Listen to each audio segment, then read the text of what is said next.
Eh ben Dionysos, bonjour. Salut. Salut. Vous rencontrez. 25 ans que vous faites vibrer le public, 25 ans qu'on vous voit, que vous êtes là. Pourtant on a l'impression que c'est un nouveau Dionysos à chaque fois, qu'à chaque fois ça se renouvelle, que ça se recycle pas. Qu'est-ce que ça vous évoque? Je crois que on est sur la question du désir en fait, toujours. On a envie de le faire ça en fait. On a envie de faire des concerts, ça nous plaît. On a envie de se confronter, on a envie de se surprendre. Le prochain album va s'appeler Surprisier. Ça aurait pu être presque le nom du groupe à l'époque, quelque part, en tout cas en termes d'état d'esprit. Donc on est là, ça nous excite de faire un nouveau disque. On a même celui-là, il est prêt depuis 1 an et il reprend des vies différentes parce qu'on commence à le jouer sur scène quelques morceaux. Il va encore prendre une autre dimension quand on va le jouer sur scène dans des salles au printemps. Il va encore prendre une autre couleur, il va prendre un autre bain révélateur quand il va te plonger dans le film, parce que c'est les chansons du personnage principal de mon précédent roman que je fais en film cet été. Donc toute la musique du groupe, c'est à la fois les chansons, mais la bande originale, donc ça va encore nous donner des idées. Peut-être que je vais récupérer des éléments de décor. Tu vois, il y a tout en fait, ce petit monde qui se crée autour, qui crée de la surprise possible, même pour nous. Ce qui fait que quand nous-mêmes on se surprend, on a beaucoup plus de chances d'être dans la fraîcheur pour surprendre les autres. Et après, c'est un équilibre aussi entre ça et des fondamentaux quand même qui constituent notre passé, notre passif et ce qu'on est. C'est-à-dire qu'on n'est pas en rupture totale par rapport à ce qu'on a été déjà. Et en même temps, on n'est pas effectivement dans une redite. Mais il y a un plaisir aussi qui est très excitant, par exemple, à rejouer certaines très vieilles chansons. Et certaines très vieilles chansons qu'on jouait très différemment et qu'on rejoue même comme à l'époque, mais avec notre intention de maintenant. Donc ça sonne quand même pas comme à l'époque. Et en fait, ces va-et-vient créent en fait de la joie parce que ça crée de l'aventure. Parce que tu vas passer d'un tout nouveau morceau à un morceau il y en a un qu'on joue qui a 20 ans, presque. Ouais. 96, 23 ans. 23 ans. Et on a un plaisir, moi j'ai un plaisir à le jouer, comme si on l'avait composé il y a 15 jours dans le local de répétition.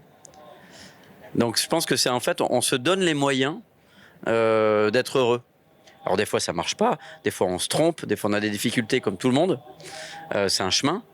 Mais en tout cas on vise toujours, c'est cette phrase géniale là c'est Oscar Wilde qui disait faut viser la lune pour tes rêves, comme ça au moins si tu rates tu tombes au moins dans les étoiles. Et je pense qu'on est toujours dans cette dynamique d'essayer de faire des trucs qui nous tiennent à fond à cœur et qui nous passionnent. Et tant que tu as ça qui te tient, bah même quand tu te trompes et que tu perds le match, bah c'est pas grave, quoi. Tu repars à l'entraînement et tu recommences. Alors pour rebondir sur ça, du coup, Dionysos en live, c'est quoi le Dionysos live? Bah c'est une expérience pour nous déjà, parce qu'on est tous, on a disons une espèce de respect étrange et un peu non dit pour les couleurs du maillot, quoi. C'est-à-dire c'est comme si c'était une petite institution.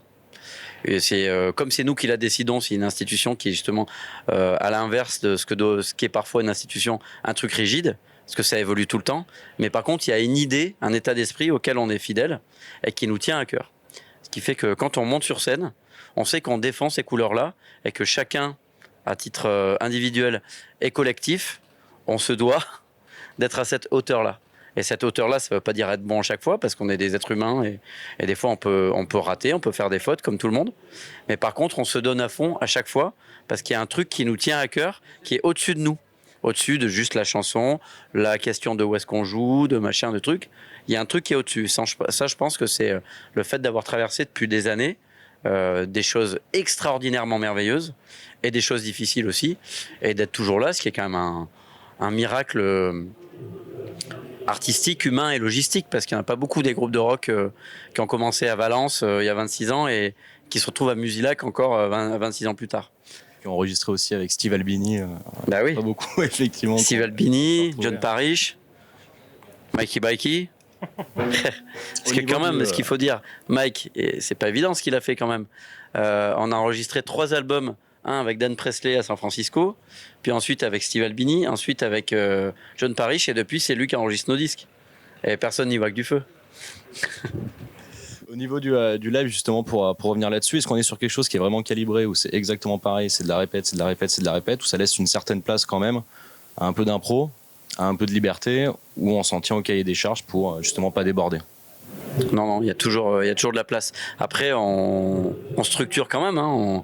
On a des setlists qu'on respecte. On ne va pas dire on va jouer celle-là au milieu d'un festival, alors que c'est pas prévu. Je vais pas te faire ah ouais, on improvise tout, parce que ce serait pas vrai. Mais disons qu'il y a de la place dans une structure qui est quand même bien établie.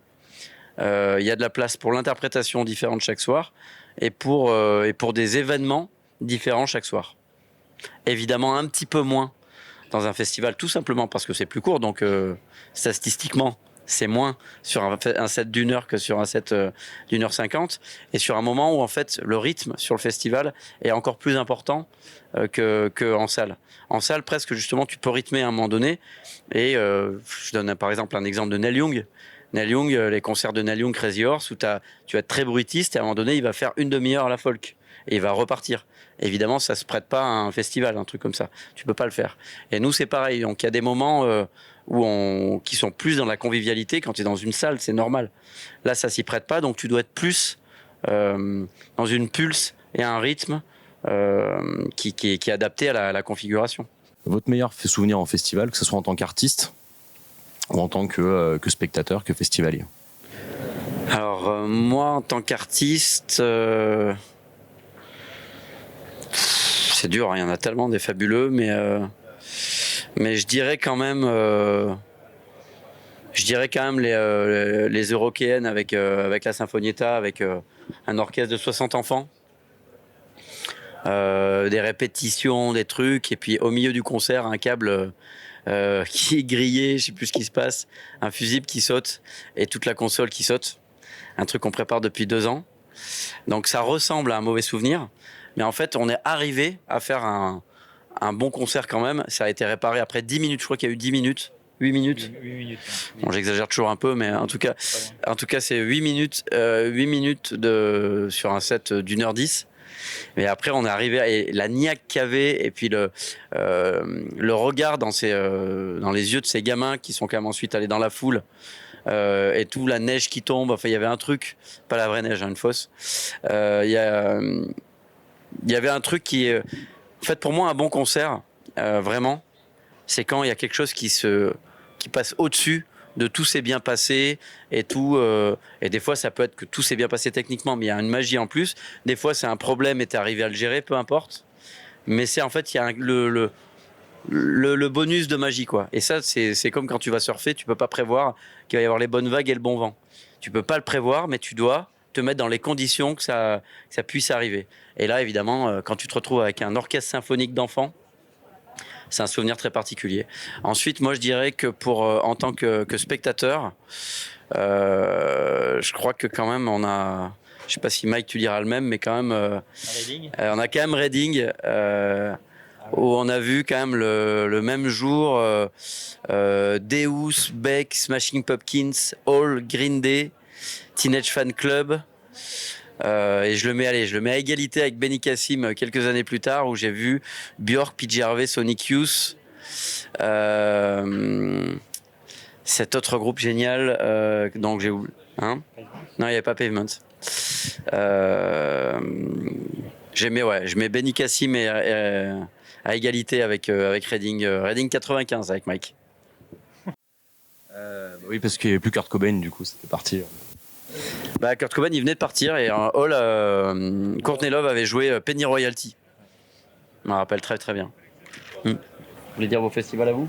Ouais, tu l'as bien résumé. Moi, il y avait également quand même la première fois on a fait les Vieilles Charrues, quand même, c'était assez impressionnant parce que là, c'était vraiment l'ambiance de stade, des drapeaux énormes. On dirait que c'est des sortes de radeaux complètement. Les gens sont perdus, les drapeaux dans tous les sens, une poussière qui se soulève. Ça faisait vraiment Atlantique, mais vraiment en pleine tempête, quoi. Donc ça, c'est des images qui m'ont marqué. Mais après, c'est vrai que les Eurokéennes, le fait de le faire avec la Sinfionetta, tous les gamins avec nous, et de partager cette expérience-là, c'était unique, quoi, c'est sûr.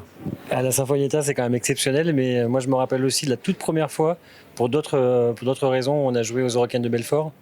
C'était sur la scène du camping qui n'existe plus maintenant, et en fait les concerts avaient lieu après le festival en fait.